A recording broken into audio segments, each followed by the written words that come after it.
करेगा इन सभी समस्याओं का समाधान। देखिए संपूर्ण वास्तु हर शनिवार और रविवार दोपहर 1:30 बजे सिर्फ आजाद न्यूज पर।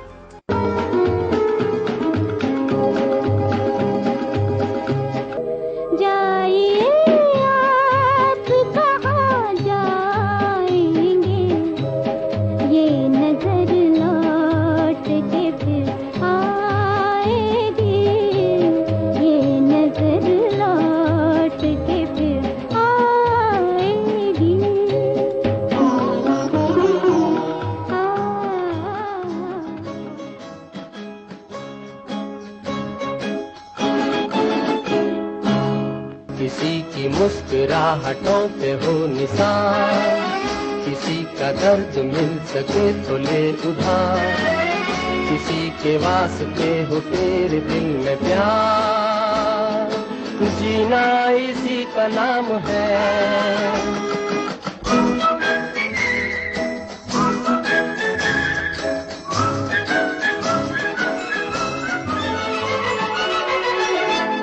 बहारों फूल बरसाओ, मेरा महबूब आया है, मेरा महबूब आया है। हवाओं रागनी गाओ, मेरा महबूब आया है, मेरा महबूब आया है।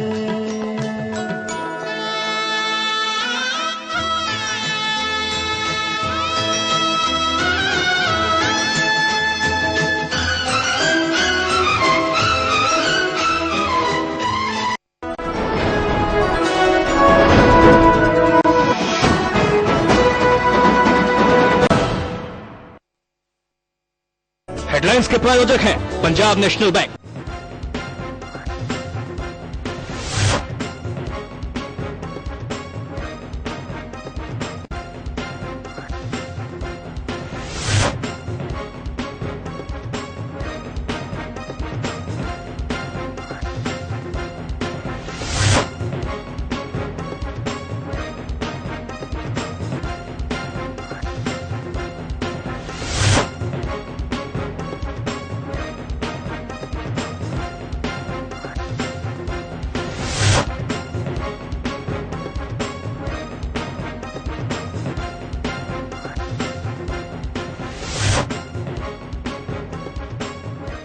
हेडलाइंस के प्रायोजक हैं पंजाब नेशनल बैंक। नमस्कार, महाबहस में आप सबका है। मैं हूं आशुतोष पाठक। महाबहस आज विशेष तौर से करना पड़ा क्योंकि नीतीश कुमार ने मोदी का एक प्रकार से रास्ता रोकने की कोशिश की है दिल्ली आकर के। दिल्ली कॉन्स्टिट्यूशन क्लब में 2 दिवसीय राष्ट्रीय कार्यकारिणी का अधिवेशन था और आज जब समापन भाषण वो दे रहे थे तो उन्होंने खुल करके हमला बोल दिया नरेंद्र मोदी पर। नाम नहीं लिया लेकिन इशारों इशारों में वो सारी बात कह दी जो उनको कहना चाहिए था। और 2 दिन पहले से वो इशारा कर रहे थे पटना में कि आने दीजिए वक्त दिल्ली का, हम आपको बताएंगे। एक रिपोर्ट देखिए कि उन्होंने दिल्ली में क्या क्या बताया। नरेंद्र मोदी, नीतीश ने रोका मोदी का रास्ता, नीतीश बने मोदी के रास्ते का कांटा।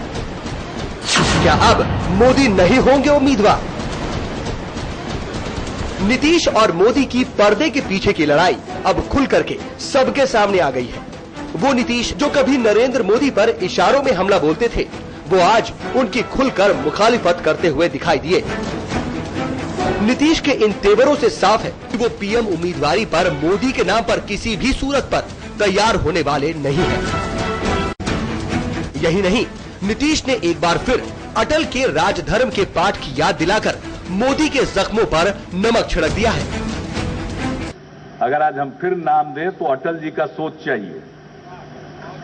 सबको साथ लेकर चलते थे, हम लोग छोटे थे उम्र में भी, लेकिन क्या प्यार और इज्जत करते थे।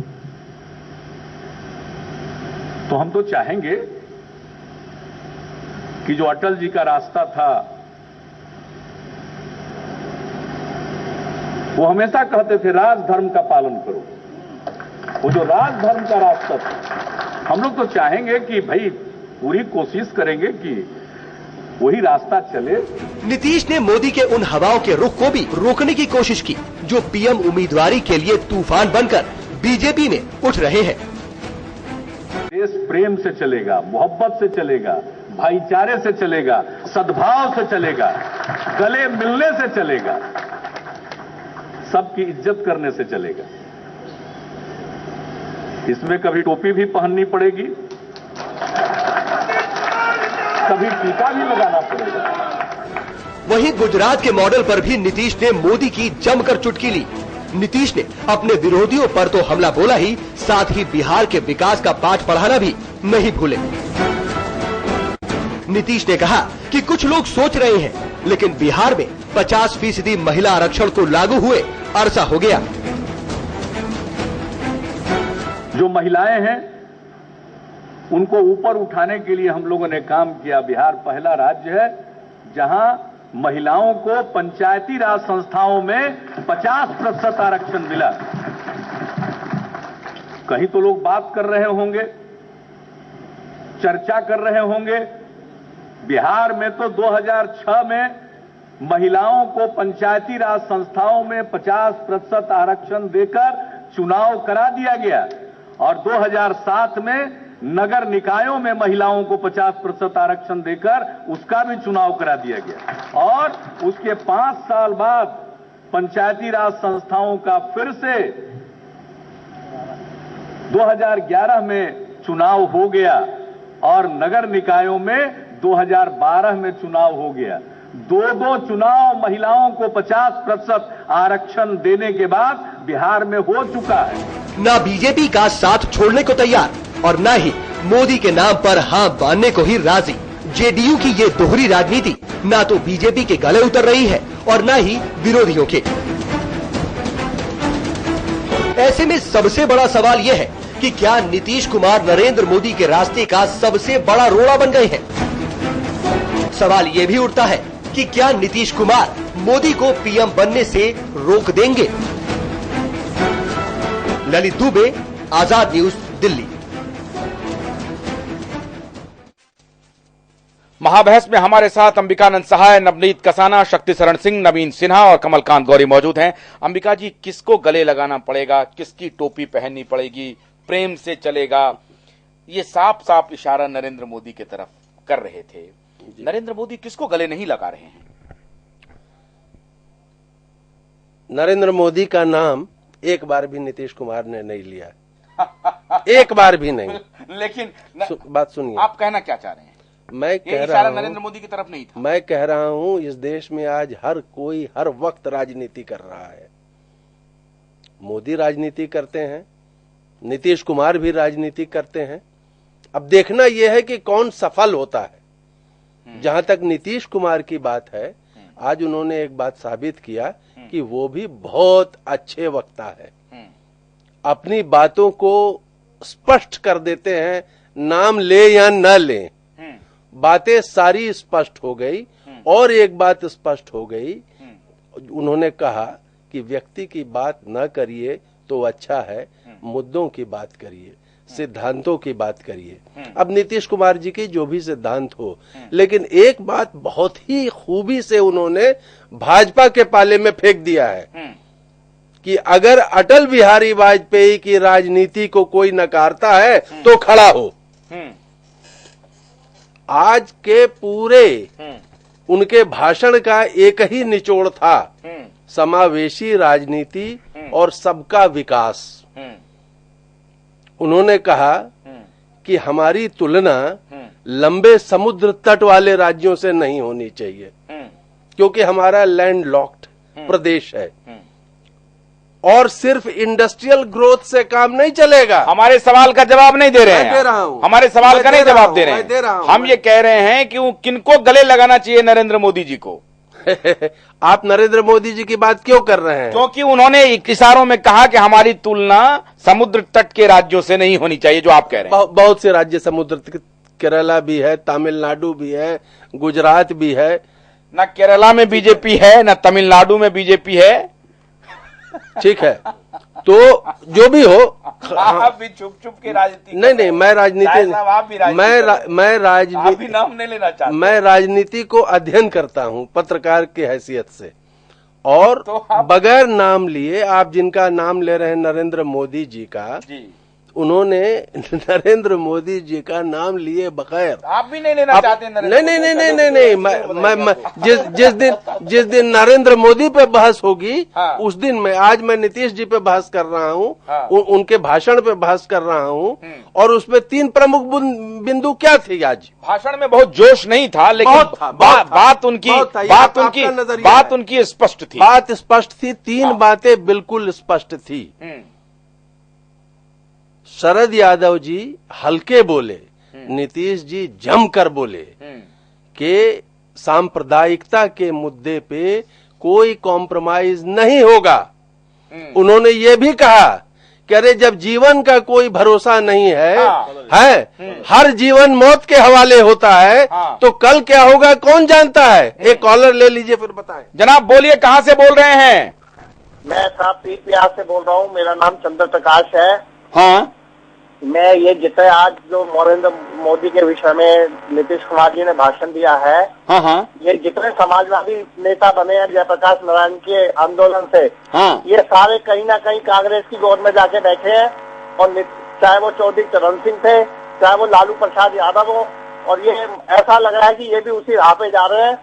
और ये इनको चाहिए बीजेपी को कि इनसे नाता इमीडिएट तोड़ लेना चाहिए इनको, और इनको ये औकात पता चल जाएगी कि बिहार में इनका क्या हसौर होता है बीजेपी के बगैर। ठीक बात है। आपको ज्यादा वक्त, आप कुछ बोलना चाह रहे हैं, बताइए। नहीं, मैं जरा 1 मिनट कमल जी से, हाँ, आप करिए। फिर आपके पास आ रहे हैं नवीन जी। कमल जी जरा ये बताएं कि मोदी जी किसको नहीं गले लगा रहे हैं, और शाह जी बच रहे हैं, शाह जी बोलने से कतरा रहे हैं। शाह जी कह रहे हैं बतौर पत्रकार हम राजनीति का अध्ययन कर रहे हैं, और दोनों लोग राजनीति कर रहे हैं। अब देखना है कि कौन किसको मात देता है। आज मात दे दिया क्या नीतीश ने? देखिए, नेता की आदत होती है बच के बोले, लेकिन पत्रकार को बच के बोलने की क्या आवश्यकता है? पत्रकार तो समझता है ना कि क्या हो रहा है, तभी हम चीजों का विश्लेषण कर सकते हैं, अन्यथा ऐसी बहसों का कोई मतलब नहीं है। फिर तो ठीक है, जब नेता बोलेगा तब बात की जाए। बिल्कुल ठीक कह रहे हैं। तो बहुत स्पष्ट था, नरेंद्र मोदी पर उनका निशाना था। पूरी बहस में अगर उनका विश्लेषण किया जाए, अगर मैं करना चाहूं, तो मुझे लगता है कि वो नीतीश कुमार, मैं शुरू से कहता रहा हूं, एक जाल में फंसते चले जा रहे हैं। जब नरेंद्र मोदी, जब जो शाह जी ने कहा, उन्होंने कहा कि मौत का किसको भरोसा है, तो देखिए उसके पीछे भाव क्या था। वो कोई अध्यात्म का भाषण देने थोड़ी खड़े हुए थे, बिल्कुल नहीं खड़े हुए थे। उसका जवाब, वो उसमें एक पॉलिटिकल बात छुपी थी, नहीं, एक पॉलिटिकल बात छुपी हुई थी। वो बात क्या थी पॉलिटिकल? जब वो कह रहे थे कि मौत का किसको भरोसा, उनका वर्कर जो है वो परेशान है कि आप कह रहे हैं कि भैया बीजेपी से नाता तोड़ लो। उन्होंने कहा मैं बीजेपी से नहीं तोड़ूंगा, लेकिन जब नरेंद्र मोदी का सवाल आएगा तो टूटेगा ही, एक प्रकार से अपने टूटेगा ही। संबोधित कर रहे थे, तो वर्कर को संबोधित कर रहे थे, वो नरेंद्र मोदी से नाता तोड़ने की बात कर रहे हैं। आप ले ले हम दर्शक को। जनाब बोलिए, कहां से बोल रहे हैं? हाँ जी, मैं राजस्थान बदनौर से बोल रहा हूँ। मैं, हाँ बोलिए। आज जिस प्रकार नीतीश जी जो मुख्यमंत्री जी हैं, इन्होंने जो बातें बिना नाम लिए नरेंद्र मोदी पे बोली है, इससे ऐसा लगता है, क्या ऐसा नहीं लगता है कि गुजरात की जनता ने जो मैंडेट दिया है, क्या गुजरात की जनता के मैंडेट पे गुजरात वालों के लिए तो ये एक अपमान है ये। अच्छा, गुजरात की जनता के लिए अपमान है? गुजरात की जनता के लिए तो अपमान है ये। शुक्रिया। तो मैं उसका, आप अपने कॉलर्स के व्यू देखते जाइएगा धीरे धीरे। जब नरेंद्र मोदी और नीतीश सामने होंगे तो क्या स्थिति बनती है। मैं ये कह रहा था कि जब वो कह रहे थे कि मौत का किसको भरोसा है, तो उसमें भी एक पॉलिटिकल भाव छुपा हुआ था। पॉलिटिकल भाव ये था कि उनका वर्कर पूछ रहा है कि साहब आप नरेंद्र मोदी के नाम पर तोड़ने की बात तो कर रहे हैं, तो तोड़ लेते हैं। मान लीजिए तोड़ने की नौबत आती है, एक पॉसिबिलिटी है ना उसकी, तो टूटेंगे तो जाएंगे कहां? तो उन्होंने कहा भैया मौत का भी भरोसा नहीं है, देखेंगे। तो राजनीति ऐसे नहीं होती है। एक बात मैं और कहना चाहूंगा कि उनके जो विरोधी हैं, जिनसे वो मुस्लिम वोट बैंक छीनना चाहते हैं ये सारी कवायद करके, अब वो उनसे सवाल पूछेंगे, जैसे आज पासवान जी ने पूछ लिया कि भैया जिनका नाम आप प्रपोज कर रहे हैं आडवाणी जी का, वो सेकुलर है, उन्होंने बीजेपी का नाम लिया, क्या आप बीजेपी सेकुलर है? नीतीश कुमार अगर इसका जवाब देने लगे कि बीजेपी सेकुलर है, अगर वो बीजेपी को सेकुलर कह दें तो वो मुस्लिम फिर उनसे भाग जाएगा। और अगर उनसे ये सवाल पूछा जाएगा कि दूसरा जो नाम आप प्रपोज कर रहे हैं आडवाणी जी का, वो सेकुलर हैं, तो नीतीश जी का इन दोनों बातों पर कि बीजेपी सेकुलर है और नीतीश आडवाणी जी सेकुलर हैं, इसका जवाब अगर नीतीश जी को देना पड़ेगा तो उनकी पूरी जितनी पॉलिटिकल कवायद ये हो रही है, ये सारी समाप्त हो जाएगी एक इसका जवाब देने में। एक और दर्शक जुड़ रहे हैं, जनाब बोलिए, कहां से बोल रहे हैं? हाँ, मैं असम से बोल रहा हूँ। हाँ बोलिए बोलिए बोलिए। असम से वीरेंद्र राणा बोल रहा हूँ। हाँ राणा साहब बोलिए। अच्छा, ऐसे है कि हाँ, असम वो नीतीश कुमार को वो बीजेपी से नाता तोड़ देनी चाहिए, उसको नाता तोड़ देनी चाहिए बीजेपी से, क्योंकि अभी नरेंद्र मोदी को सारे देश में जितना जनाधार है, जितना विश्वास करते हैं, वो अगर आएंगे तो सारे विश्व में अपना भारत का जो प्रतिष्ठा बढ़ जाएंगे, ऐसा लोग सोचते हैं। लेकिन वो तो अपने जाल में ही वो खुद फंस रहे हैं। असम में भी डंका बच चुका है उनके लिए। नीतीश जी कह रहे थे कि हवा बनाई जा रही है, और जिस विकास की बात उन्होंने की है वो विकास एक हवा है, और गुजरात तो पहले से ही समृद्ध स्टेट रहा है, बिहार तो जीरो से शुरू किया था और हमने काम करके दिखाया है, तो बिहार ग्रोथ मॉडल भी वो पेश कर रहे थे, इसमें क्या बुराई है? नहीं, हाँ, ऐसी बात नहीं देखिए। हाँ, तो क्यों फिर यूरोप उनको बुला रहा है, अमेरिका क्यों वहां दौड़ रहा है, सारे वर्ल्ड से उनको बुला रहे हैं, क्यों? हाँ, वर्ल्ड से उनको बुला रहे हैं। हाँ। शुक्रिया आपका। कमल जी एक बात बताइए कि क्या ये बात सच नहीं है, पॉलिटिकल भाषण चल रहा था, लेकिन क्या ये बात सच नहीं है कि मोदी जी के बारे में हवा भी बनाई जा रही है, आउट ऑफ प्रोपोर्शन भी उनकी वंदना हो रही है? देखिए, राजनीतिक खेल किस चीज लगातार उनके ऊपर यह आक्षेप लग रहा है कि जो कॉर्पोरेट घराने हैं वो उनको मदद कर रहे हैं, धन से, बल से, हर तरह से उनको मदद किया जा रहा है, और इसलिए वो हवा बनाई जा रही है, हवा फुस हो जाएगी, जैसा इंडिया साइनिंग के टाइम में हुआ था। देखिए, हवा फुस हो जाएगी या नहीं हो जाएगी, इसका जवाब मैं नहीं है। उन्होंने ये कहा कि गुजरात पहले से डेवलप था। देखिए, अगर नीतीश जी के भाषण को विवेचना करने लगे तो अपने भाषण में एक एग्जाम्पल नहीं दे पाते हैं कि मैंने क्या विकास किया, ठीक है। और उन्होंने कहा कि हम महिलाओं को ये विकास है, ये आर्थिक। देखिए, मैं राजनीति भारत में दो तरह से हो रही है। एक गरीब का नाम लीजिए, उसको सपोर्ट नहीं कीजिए, उसको कुछ दान दे दीजिए। ये आरक्षण की पॉलिटिक्स कर रहे हैं। ये आरक्षण दान दे दीजिए, थोड़ा सा कभी किसान के ऋण माफ कर दीजिए, किसान की स्थिति नहीं बढ़ाइए, कभी थोड़ा सा ये दान दे दीजिए, कभी कोई ये चीज मुफ्त में दे दीजिए। अगर आप गरीब समर्थक हैं, तो आपको गरीब का विकास नीचे से करना होगा, गरीब को सपोर्ट करना होगा कि वो अपने पैरों पर खड़ा हो। मैं एक उदाहरण देना चाहूंगा इसमें। आप कॉलर ले लीजिए। जी बोलिए जनाब, कहां से बोल रहे हैं? मैं आगरा से बोल रहा हूँ। हाँ बोलिए। तो ये आपकी महाबहस जो चल रही है, महाबहस में दीजिए अपनी राय, ये चैनल हम देख रहे हैं। जी स्वागत है आपका। हाँ, तो इसमें हम ये कहना चाह रहे हैं कि ये जो बहस चल रही है, इसमें नीतीश जी मोदी जी पर टिप्पणी कर रहे हैं। क्या नीतीश जी मोदी जी पे टिप्पणी कर रहे हैं? हाँ बोलिए। तो हमारी राय में टिप्पणी कर रहे हैं, तो हमारी राय में ये है कि मोदी जी अगर प्रधानमंत्री देश के हो जाते हैं तो ये देश के लिए बड़ी सौभाग्य की बात होगी। चलिए, शुक्रिया आपका, आप हमारे कार्यक्रम को देखते हैं, बहुत बहुत शुक्रिया। कमल, मैं आपको एक उदाहरण देना चाहूंगा, आप ब्रेक लेना चाहें तो पहले आप बोलिए। पिछले सालों में गरीबी किस राज्य में कितनी कम हुई, एक एनएसएसओ है वो इसके सर्वे करती है। सबसे कम गरीबी जो कम हुई, सबसे ज्यादा गरीब बिहार में है, ये एक अलग विषय है, इसमें नीतीश जी का कोई दोष नहीं है। लेकिन जब आप राज कर रहे हैं तो गरीबों की संख्या कम करेंगे ना। सबसे ज्यादा कम गरीबों की संख्या नीतीश जी के राज में बिहार में हुई है। मात्र 4% लोगों को गरीबी रेखा से ऊपर लाया जा पाया है, जो दूसरे कई राज्यों से बहुत कम है।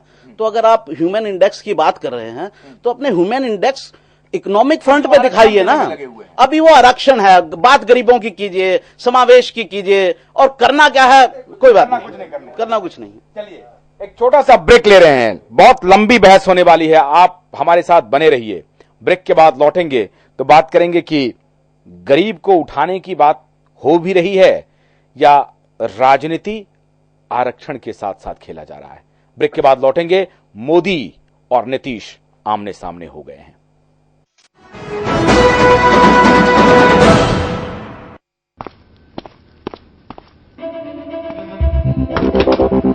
ओए अंडर 19, यहाँ से पेप्सी लेने के लिए वेट करना पड़ेगा। वेट क्यों? अभी क्यों नहीं?